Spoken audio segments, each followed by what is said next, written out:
Joel, is your video on? Oh, there you go. Yeah.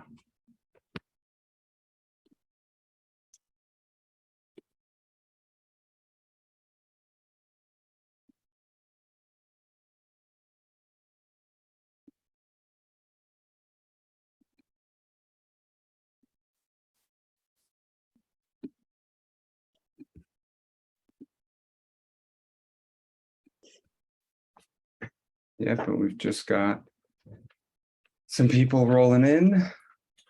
Hey, Danielle. Hey, Sarah. Got other folks coming in. We'll give everyone a minute to get settled, and then we'll dive in.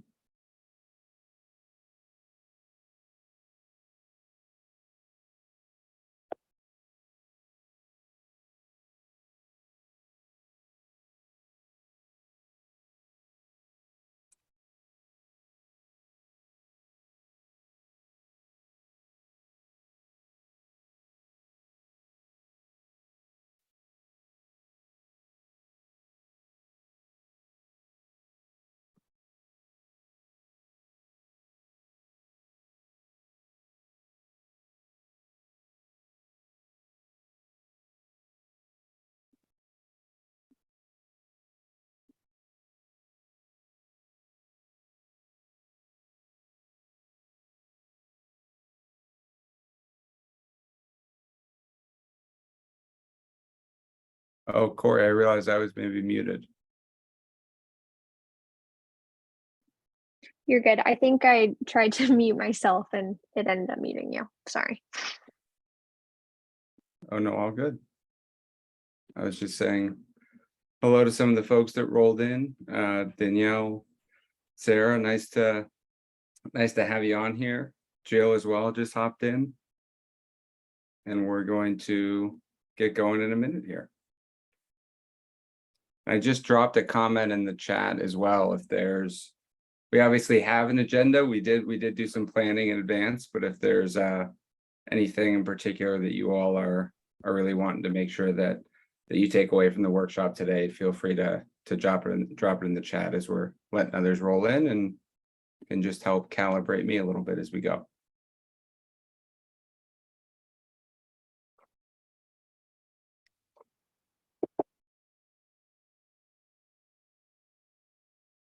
And Corey as well just dropped in the chat. Thank you, Corey. I forgot about mentioning that.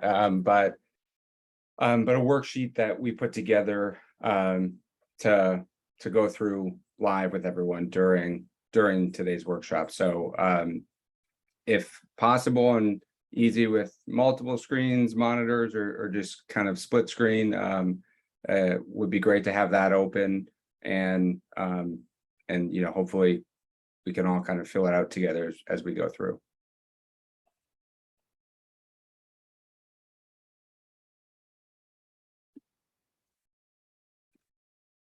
And we'll give folks another couple minutes to roll in.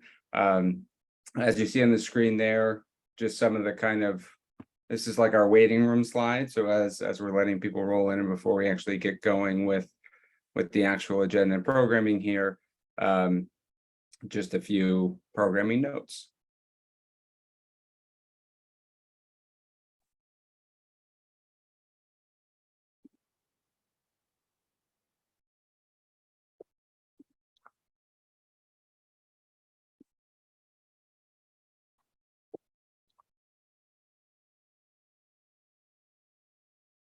I see Melissa as well has joined. Hi, Melissa.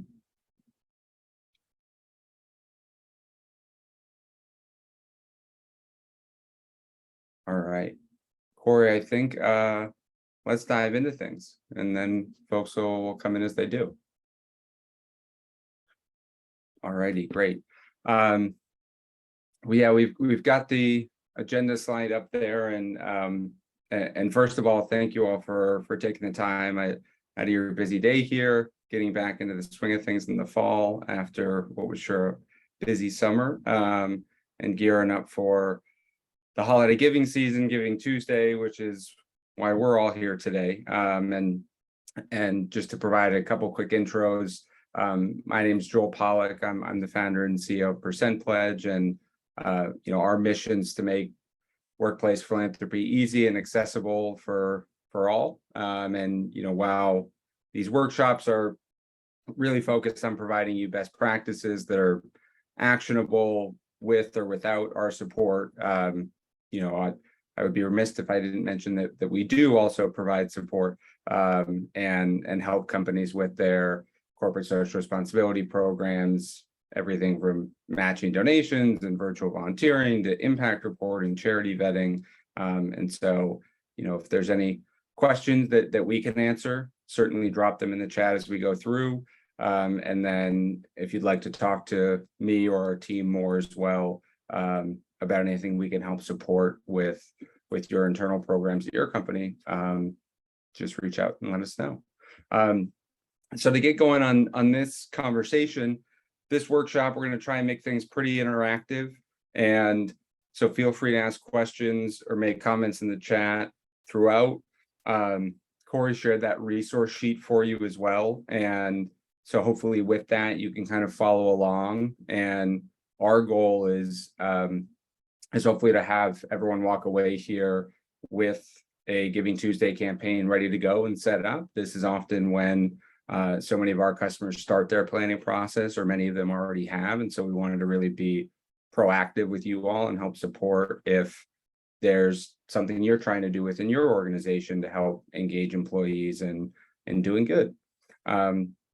So just going on here, an initial question as well, before we dive in to step one, we like to do a little bit of an icebreaker. So I'll drop it in the chat, or maybe Corey will if she maybe has already.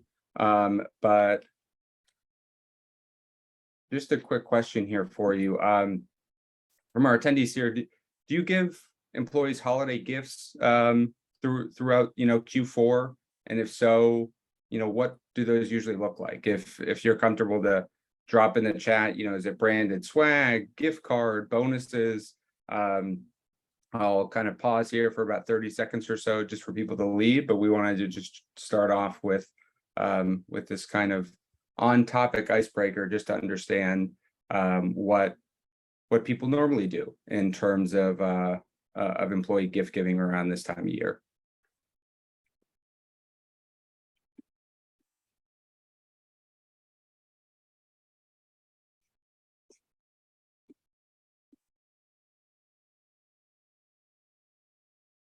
All right, we'll leave it open for another 5 or 10 seconds or so. And I will dive in now. So the guide here, we're going to walk through 3 kind of phases of building out your Giving Tuesday campaign. So first of all, with the design, going through some of the different program options, things that you all can do to really create that program to engage employees in giving and volunteering, either throughout the course of the entire holiday season or for Giving Tuesday in particular. And then next, we're going to go into communication and just talking through all the different ways, how to prompt employees, how to drive awareness, how often, the frequency, the messenger, all of that good stuff, because it's just really critical to being successful with these campaigns. And then as well in the last piece, the measurement and reporting. And so wanting to make sure, not just ideally we're making it easy for employees to do good and support whatever causes they might be passionate about, but we also want to make sure that we're able to measure your impact, engagement, and hopefully you can market both internally and externally the positive impact, pun intended, that your campaign's made. So just to give you a little bit of a sneak peek, and let's now dive into phase 1 and the design. And so the first way that we think about designing campaigns, especially around a day like Giving Tuesday, the International Day of Giving each year, Tuesday after Thanksgiving, we think of it as our Super Bowl, just given what we do and that we're nerds for workplace philanthropy. And giving incentives are often one of the first things that companies look towards, is either matching donations, gift donations as well. We call them cause credits within our platform, for example. And these are both kind of common components to successful programs. They also just really boost success. With all of the data that we've captured working with all of our customers and running a lot of these campaigns, engagement is more than 4 times higher when giving incentives are in place than without. And you can still drive really high engagement without them. We normally see kind of 20 and 25% without, but with them, you're, seeing anywhere from kind of 50 to 90%. And so capturing that additional opportunity, so to speak, with these is a great thing. The other note here is, in addition to just creating much, much higher engagement, these are, fully tax deductible to the business, whether you're matching donations or providing employees gift donations. And so just something to think about as well, if you're having any of those internal budget conversations or anything like that, it isn't necessarily a hard cost, and because it is 100% tax deductible to the business.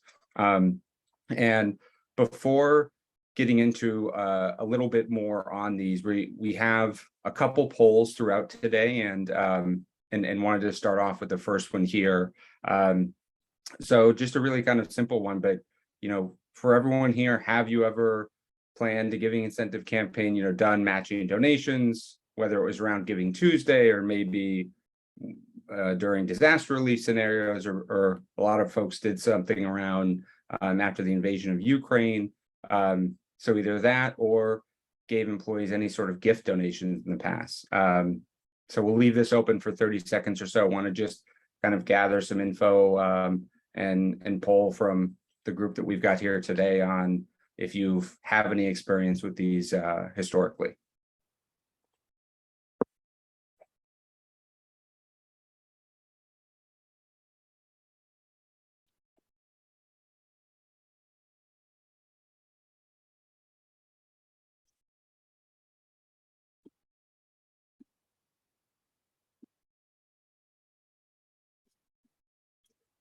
We'll leave that open for another 10 seconds or so. And Corey, I don't know if you're able to immediately show the results, but it might be nice if you can to just see what we've got here in terms of responses and how familiar experience people are with doing any sort of matching donations or gift donations for employees.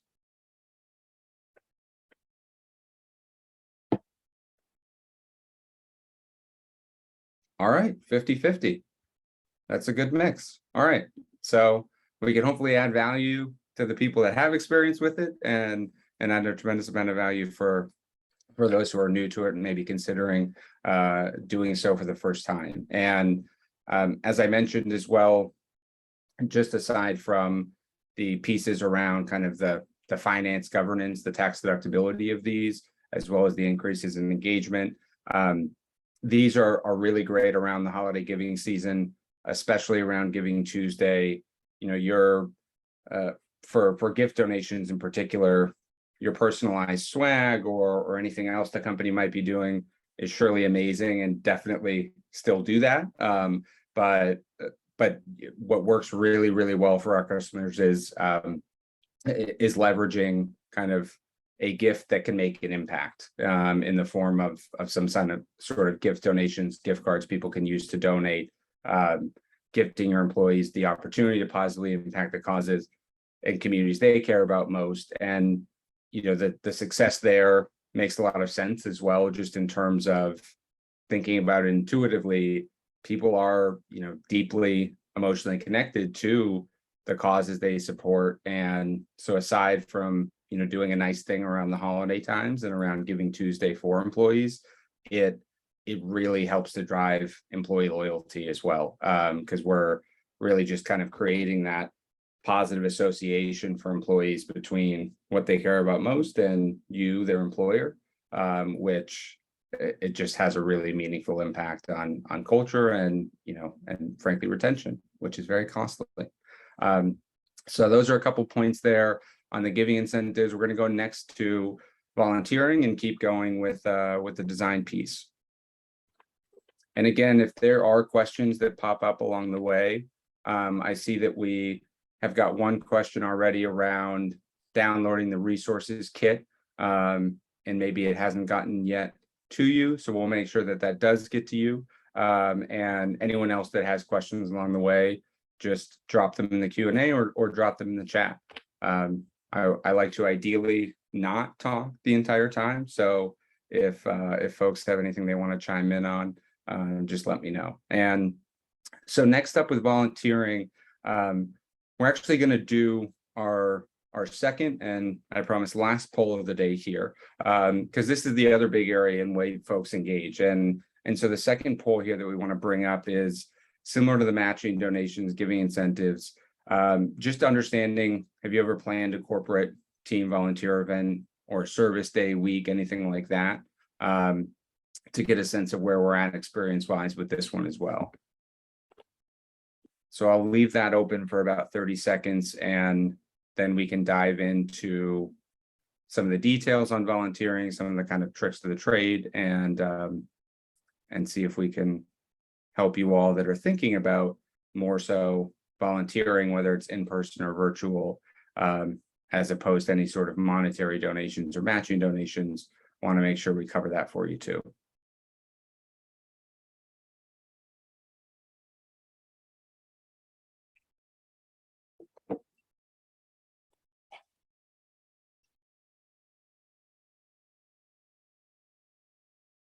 All right, so we'll wrap this poll up, and all right, we're sticking on par. This is not too surprising. Maybe I wonder if it is the exact same breakdown. With volunteering, these are just a couple of kind of common options here in terms of serving local food banks, hosting drives, volunteering. Another great way to engage folks in Giving Tuesday. We think of it as team bonding on steroids, and especially for folks that are highly remote distributed teams, virtual volunteering is a great option and equally effective at connecting employees. We've now organized like almost 200 or so team events, service days for customers, and during the COVID period, we had to pivot to focusing exclusively on virtual volunteering. But even now that things are back in person, we've continued to have at least half or more of all the volunteer events that we help customers with be virtual, because folks remain remote and distributed even after whether we believe President Biden that the pandemic is over, after we're kind of back to more normal work settings. And with that said, on the volunteering front, though, this is the busiest time of the year for corporate volunteering, and nonprofits book up fast. Like many of our nonprofit partners are already booked throughout the entire year. And so what I wanted to just spend a couple minutes on with this section is just talking through like some of the little like hacks and workarounds that that we found be successful for folks, and maybe it could be successful for you too. And because there are some tricks of the trade that we can share with you here, and some of these things that you can do to still organize volunteering, team volunteering for Giving Tuesday or the holiday season, even if you haven't started that process yet. So the first one, number one here, looking actually even related to serving local food banks. Most food banks and direct service nonprofits post volunteer shifts directly on their website, and they do it similar to like restaurants on Resi. A lot of them are like releasing tickets to a concert, so you can often kind of time when new shifts are being released on a given week or month. And this is a nice way where usually if some of those corporate volunteering slots are already taken up, these shifts haven't yet been released, and so they couldn't have been taken yet. And so if you are just starting to plan now, oftentimes the food bank, shelters, direct service nonprofits will post on their website when they release new shifts on a weekly or monthly basis.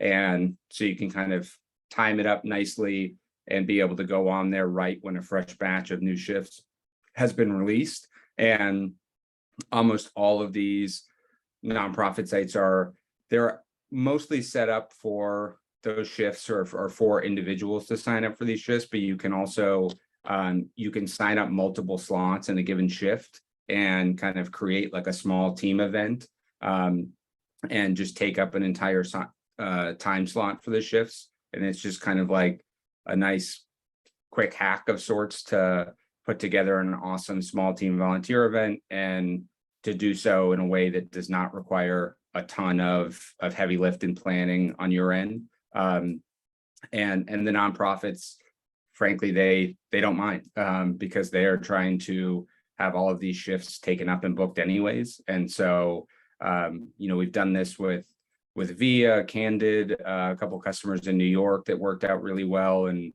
Bowery Mission and a few other local nonprofits here in New York City, to bring a few different shifts of small teams, that we ended up just finding those shifts off the nonprofit's direct website. So wanted to talk through that example. There is a chance that the nonprofit, since they usually, if they're organizing like proper corporate volunteer events with large groups, they usually have some sort of required honorarium or corporate donation associated with that. They might, if you book up a full shift or small team, I would just recommend reaching out to the nonprofit, letting them know that you've got a small team coming. They might, ask you to make a small donation of really any amount. And typically in the past, our customers have, made a $500 or so donation on behalf of the company for a few of their different small teams going to do shifts at these nonprofits. And then another thing you can do is the second thing of kind of an idea in a way to organize something, even if you haven't started yet, is in-office kit builds or drives. And, many nonprofits, food banks as well, but think organizations like Dress for Success, they have pre-made drives that you can do without a ton of planning or scheduling ahead. And with these, they'll give you some instructions or wish lists and items that they always need around the holiday season. And, for example, clothing drives and coat drives, book drives, canned food drives, gift or toy drives. One of our nonprofit partners, Blessings in a Backpack, does this really well and has some of these different resources where you can go out and get backpacks, and then you fill it with all of the like food and toys and whatnot that kids need during the holiday season, because Blessings in a Backpack, their whole mission is so many kids, I think it's an astounding number, but go food insecure when they're out of school because they rely on their school to get most their 3 meals during the course of the week.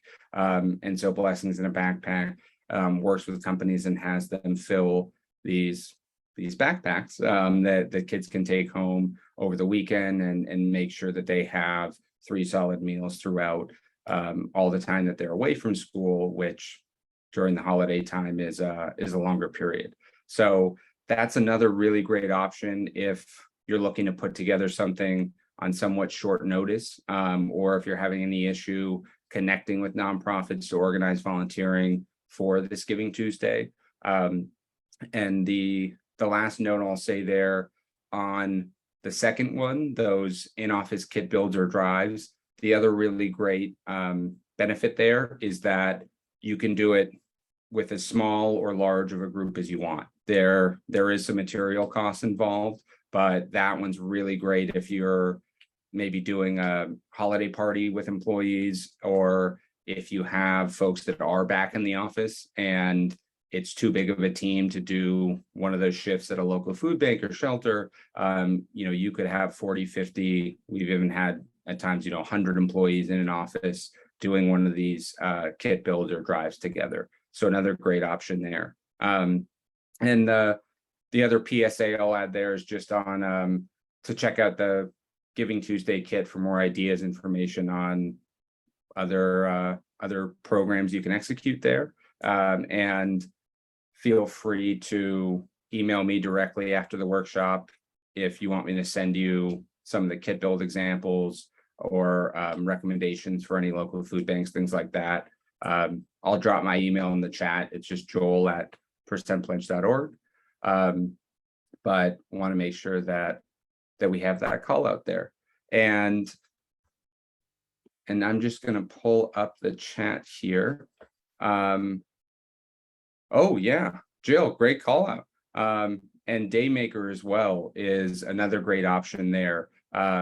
We just recently started a partnership with them because we have several overlapping customers and partnerships. They have this amazing one-to-one model where you can run campaigns around back to school or the holiday season, and they can connect your employees directly with a child in need. And so it's just this amazing way, a really unique model that works really well in terms of engaging folks and making employees just feel really, really awesome and connected with the giving that they're doing around the holiday season. So I don't know how to upvote on the Zoom chat, but if I can upvote that Daymaker call out from Jill, definitely look into that as well. And we'll drop Brent's contact info in the chat too. So the last one here then, after the volunteering, is just some of the other kind of programs and ideas that we found be successful over time. Again, in the Giving Tuesday kit, there's more ideas. We get kind of wacky with it, more information. There's just kind of simple and fun competitions you can do with teams, either around volunteering or donating.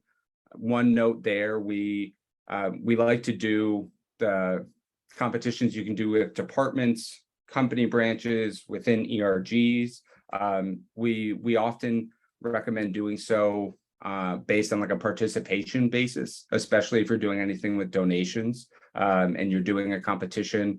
Sometimes it becomes kind of a wallet size competition for some folks, and that can at times decrease engagement that we've seen. And so if you are doing any of these sort of competitions, it's great to have like a big overarching team goal in terms of like dollars raised or something like that. But at the team level, it often works really well to have the competition between teams be based on just pure participation, and no matter what level that is, as opposed to dollar amount. So just one quick call out there, engaging customers in giving, another great opportunity there. And just kind of selfishly for different businesses, right? Another great reason to reach out to your customers to build that relationship. So especially a great one to pass along to your customer success teams. And we've seen a few different iterations of this. It could be doing a direct drive with a customer.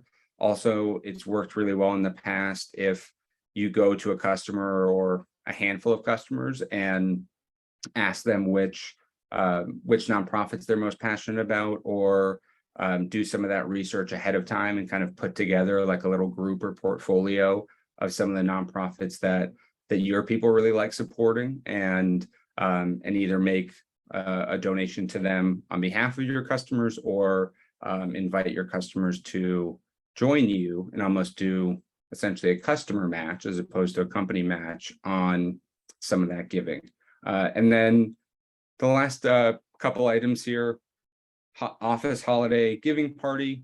This you can take in a million different directions in terms of kind of givifying your office holiday party, adding company sponsored donation for everyone who attends. You can do a raffle and have the prizes there be employees directing dollars to their favorite charities.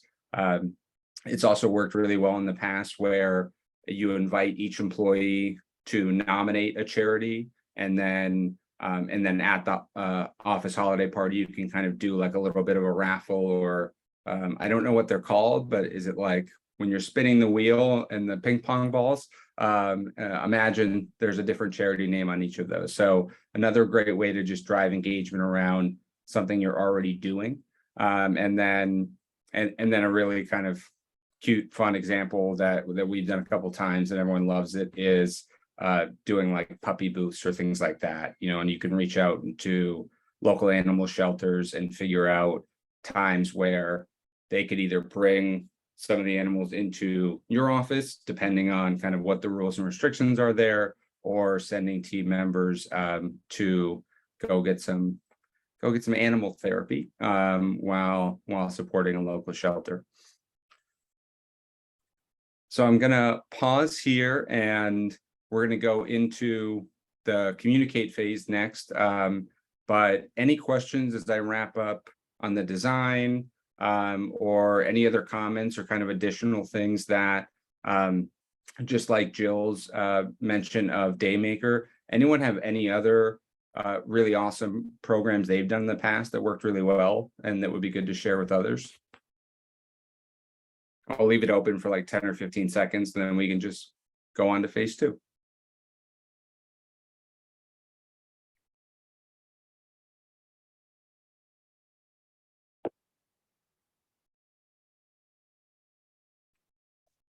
All right, we'll keep it moving.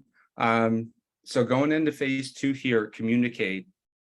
The really big kind of important critical piece here, I mentioned a little bit in the intro, is cadence, frequency, messenger. There isn't a ton wrong you can do with the communications around any of these programs, right? We're talking about something positive that employees are already in the mood for around the giving season, especially in the mood for around Giving Tuesday. It's something that they're already thinking about because it's the International Day of Giving. 36 billion adults participated last year. And so when you're thinking about the communications, we have this full communications kit and template that we give to our customers. We also are providing that to everyone here today. And I think there was maybe a question about that just a second ago in the chat. Yeah, Danielle, where can we get these templates? Corey, I think she will be on that in terms of the chat immediately and answering that question. I believe there's a link, Danielle, in the worksheet that we had shared earlier in the chat. If you're following along with that as well, there should be a link to these templates, and I believe that they are part of our Giving Tuesday kit as well. But we'll make sure to get that over to you. And these just help drive really great engagement, share various emails, Slack messages, things like that, as well as we provide some timing for when to introduce, reminders, thank yous, so that you can kind of spread things out depending on what the day that you're either doing a single day program or launching any sort of campaign that's longer than a day. The important things to think about with this is, once you've completed the design phase, decided on your social impact program, the next phase is really executing everything, and that's just frankly centered around communication and awareness. Those two things, communication and awareness, things that drive engagement. You want to make sure that you're communicating across just kind of a few of the best practices we've seen, both from others that we've learned over time, as well as what we've seen from our data, is having multiple channels and often. So if you're sending out, one email, letting folks know about this and expecting success, it's not going to come. And I know that there's often competing priorities for internal comms, but really trying to think about how you can spread the comms out over time. So be kind of early and proactive with letting employees know about any upcoming program. And then the other way that often will help in terms of not clogging the airways, or if there is any sort of like battle in terms of priorities from a bunch of different teams across the organization wanting to share things company-wide, is varying up the channels. So, some people always read their email, some people don't. Engineers often don't, whereas salespeople are always in their inbox. And often the engineers will look at Slack or the intranet. And so make sure that you're sharing these communications both often in terms of multiple times, as well as across multiple channels. Fidelity just recently did a study on this, and it was something like 40 or 50% higher engagement for folks that shared updates with employees about their program across 3 or more internal channels. So just kind of a really nice data point there to think about in terms of making sure to have the frequency up with those communications. And then the other thing to think about is, as another best practice we've seen, equipping team leaders with resources so they can share with their teams and get their commitments as well to sharing out those resources. We sort of think of this as our like pyramid scheme for good, but you want to identify kind of who are the influencers, the team leaders within the company, get them to commit to sharing those resources either by incentivizing them or by pulling at their heartstrings, and that just really drives amazing upticks in engagement if it's not just coming from HR, the people team, or any other sort of internal communications team, because people listen to their friends and they listen to their managers and bosses. And so you want these comms coming from close work colleagues as well as managers. Oftentimes we have run into several occasions where employees would reach out to us directly in programs that we were managing, and they would go on our giving platform, and we would get like help tickets that would come in and support tickets from employees that were saying, hey, I want to volunteer, or I want to donate to this campaign, or what have you, mainly for volunteering. But I don't know if I'm allowed to. I don't know if my manager is like supporting me taking that time off to do so. And that's kind of one of those like things that you don't realize, and it's not like it's often said, but hearing from managers, hearing from leadership, if you can get any sort of, we have some C-suite talking points in the comms kits. If you can get, the CEO or someone in the C-suite to just mention once or twice on company all hands the sorts of campaigns you're doing, it really does make a big impact. And then as an example here, again, those comm kits are available to everyone. And I think Corey maybe has pulled some of it up, but wanted to just share an example too on what leveraging those comms can do. With Customer IO last year, who was an awesome customer of ours.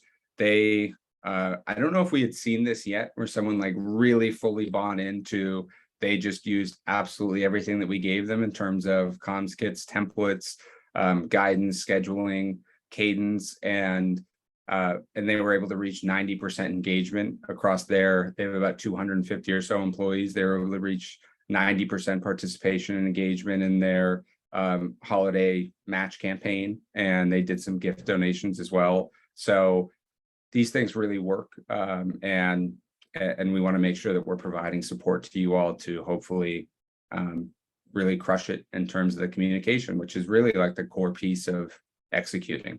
And the last piece we're going to talk through is the reporting side on measuring and marketing impact here. So I'll take a pause before diving into this last piece, phase 3 on the reporting. And if there's any lingering questions on the communication side, or again, would love to hear from others if there's other things that they found really successful within their organization in terms of both communicating, driving awareness with employees when doing any of these programs.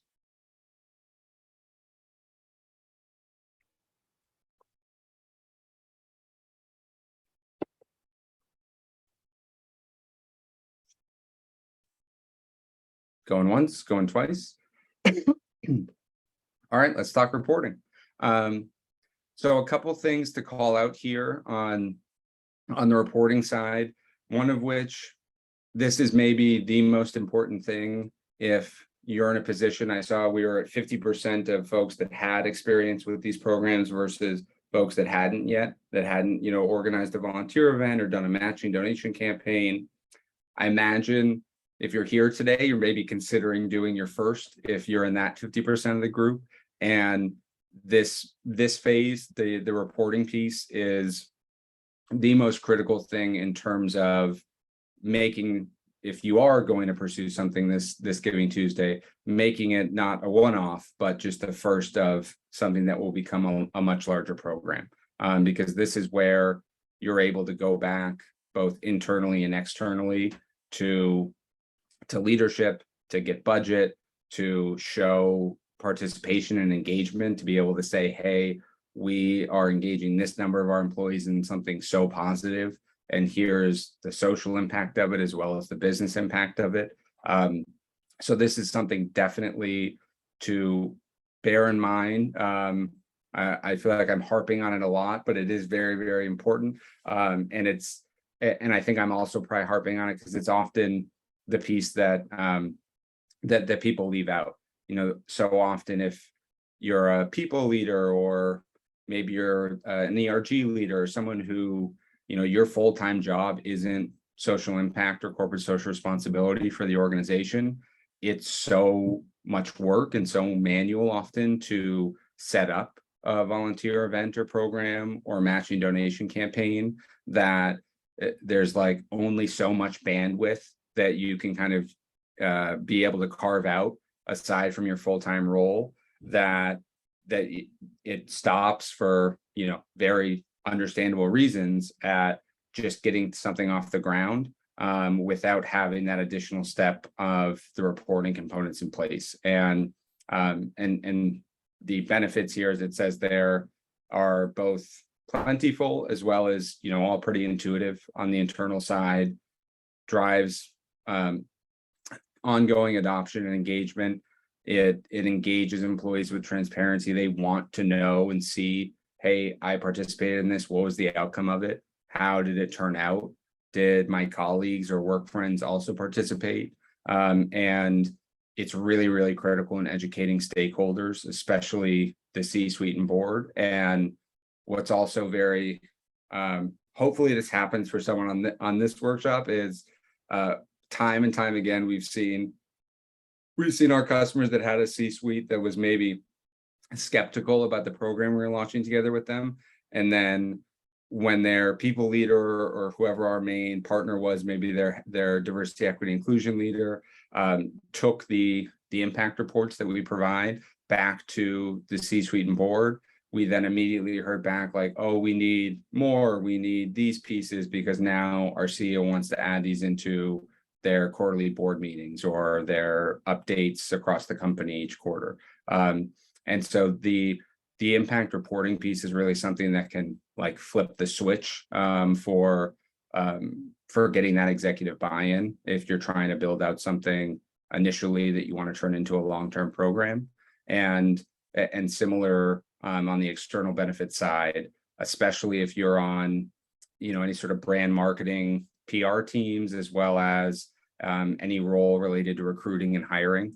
Employees really want to understand and see whether both, values aligned is kind of an often used thing. It's true though, as well as wanting to see that there's opportunities for them to do good if they were to join your company.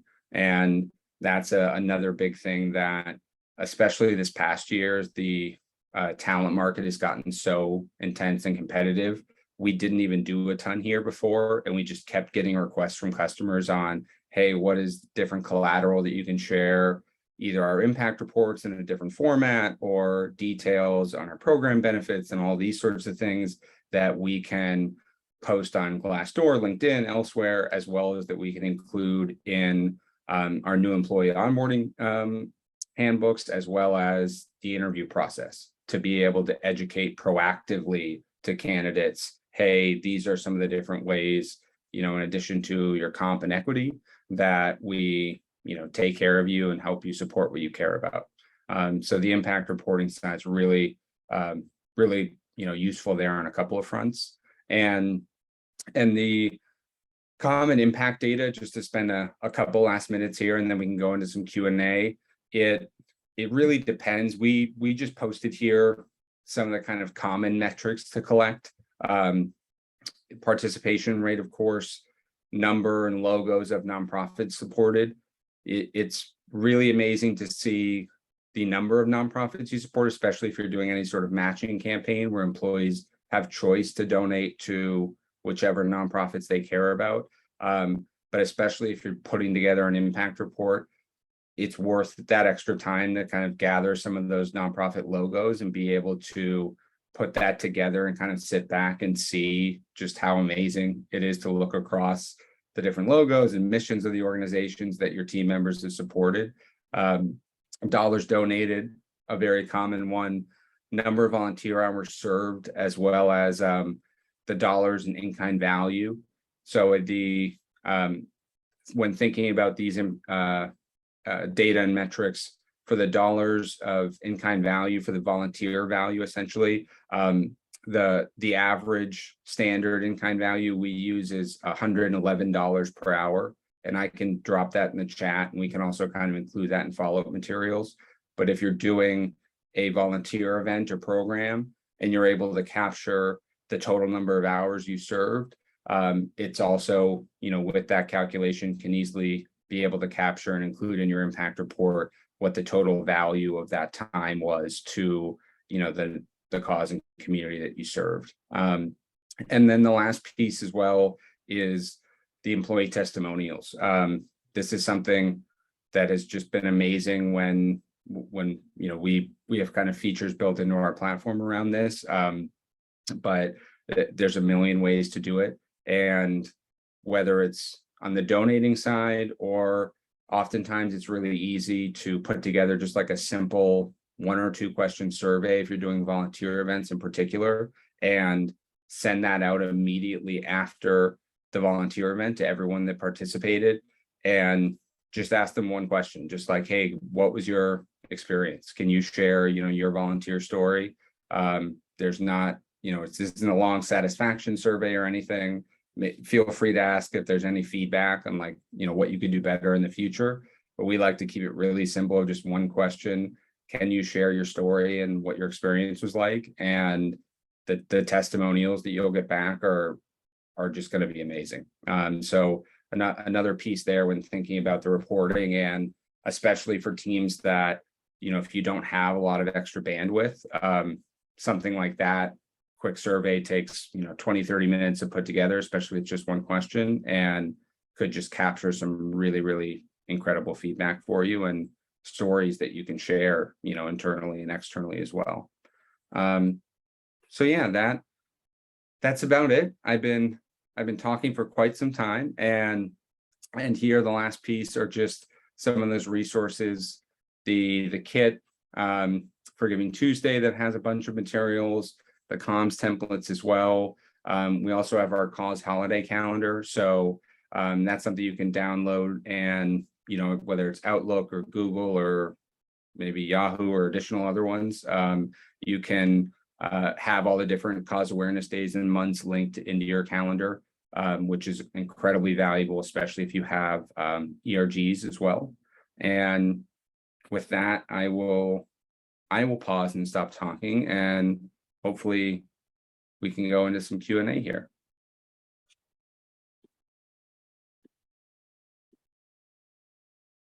All right, I see we've got one question already on, and Corey, I don't know if there's a format I'm just gonna fly at it and go for it. So the first question we've got here, given the desire to have reporting aligned with ESG and or societal issues, how are you thinking about impact reporting to UN SDGs?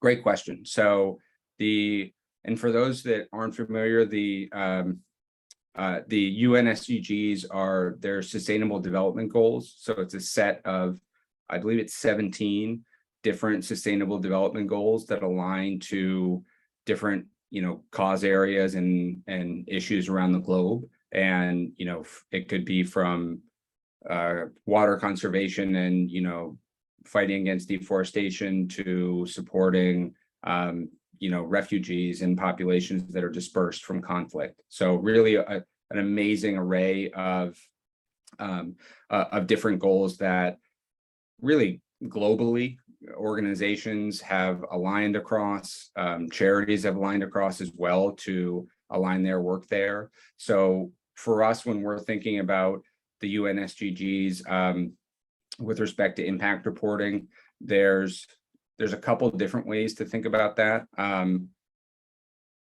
One thing that we take into account from which is even kind of before the impact reporting front, is if there are certain SDGs that align with your brand or that you as an organization are trying to champion and take forward, then we like to build that in at the beginning at some of like the charity vetting and research phase. So if you're setting up a matching donation campaign for Giving Tuesday or organizing volunteer events, GuideStar, for instance, has for a lot of the charity profiles, you can see which UN SDG badges the organization aligns with. And so if you're doing some of that nonprofit research up front and there's specific SDGs that you as an organization want to align to, then building that component into the nonprofits you partner with helps on the back end, because you're able then to kind of match your support and the outcomes you help these nonprofits create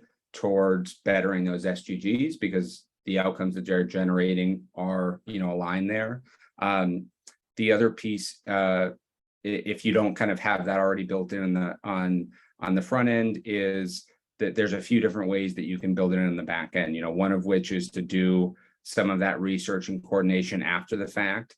And so based on the nonprofits that you volunteer with, or the different nonprofits that that employees support during, if you're doing a donation campaign or anything like that, you can do some of that simple research too to figure out which SDGs kind of were supported through the nonprofits that you supported and what they align with, and include that in any of your impact reporting.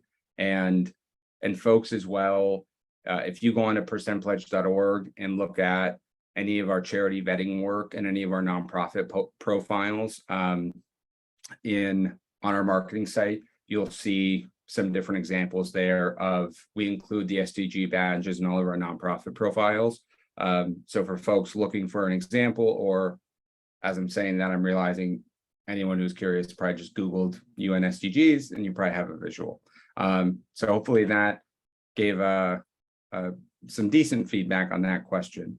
And then from an ESG perspective too, the social piece is really often where our work comes into play, and where we provide, ready-made data for ESG reports that our customers are doing. So the impacts metrics that we talked about gathering are really helpful there. The other piece to consider is some of the diversity, equity, inclusion components of the nonprofits that you're supporting, either through volunteering or through donation campaigns, is another component that is really useful for your ESG reports and programs. And then another question here, I'll answer that live. Can you share the breakdown of the $111, how that was determined? Yes, absolutely. So what we did there is, there's multiple ways people can volunteer, whether it is skills-based volunteering, and there think of like a hackathon. You're providing, direct specific skill sets to a nonprofit organization, as opposed to traditional volunteering. Think, going to a food shelter and providing not specific skill sets, but exactly what the nonprofit needs. And so there's different like industry standard values, in-kind values associated with those two different types of volunteerism, which are the two kind of most common, like skills-based pro bono and more traditional. And the average of those two is 111. And so we can also share what those two specific ones are. But given that our work a lot of the time is both either a combination of those or a 50-50 split between the two, our customers often just use that average. So that's how that was determined.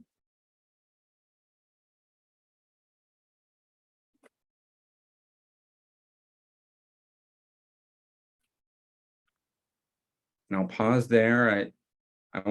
We've got 5 more minutes, and hopefully I can just give you back a few minutes of the day here.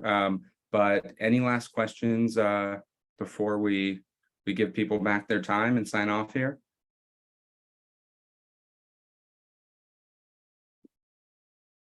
I'll wait to see if questions roll in, and then the last thing as well that I want to cover before we sign off, and feel free to drop additional questions as I'm covering this last piece, is just the offer that we talked about in the intro as we were getting going. Is we now throughout, if you set up a demo with us before November 1st, we're offering all of our new customers ahead of Giving Tuesday the option to sign now and pay later. So you can launch our workplace giving platform ahead of Giving Tuesday for $0 down, drive it off the lot and test it out and use it for your giving campaigns, and not pay anything until the new year. And so just something to think about for folks that we continue to hear want to do programs but have budgets renewing in the new year. We wanted to make sure that we're being flexible here. So if you do want support, you can get going right away to, either power volunteer tracking, or as well have matching donation campaigns automated, anything like that, and all the impact reporting we provide. So with that, I will call it, because I don't see any more questions coming in, and I want to make sure we give back a few minutes of everyone's time here.